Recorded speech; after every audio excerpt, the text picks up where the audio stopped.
Hey there, I'm Kevin Downey, and I wrote a boutique agency called Kevin M. Downey, where we help B2B companies with their sales and marketing efforts.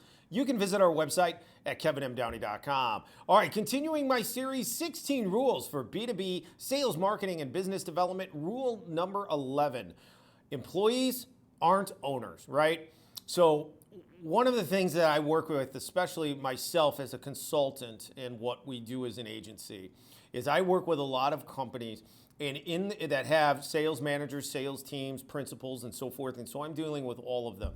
And in having sent 100 million emails to date, one of the things that I always want to convey to them when they're doing outreach and they're hitting both of those parties, or if they're hitting just employees or their target audience at companies, that employees aren't owners. They don't respond to the same things.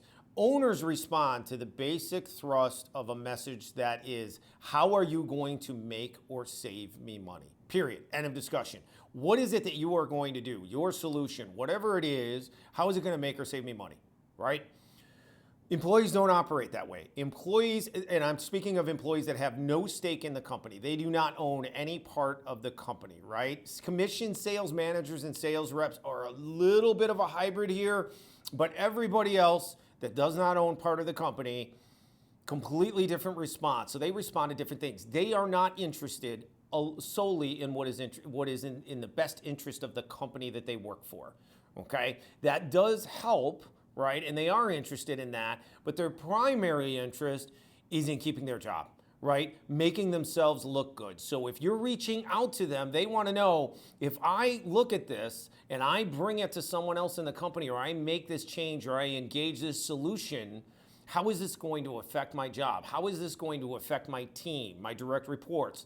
What is it going to do for them? Is it going to make my life easier? Is it going to give me better job security? Is it going to make me look good? Those are the kinds of things in the thought process that they respond to. Now, they want it to be good for the company because it all ties together ideally, but that isn't their primary interest.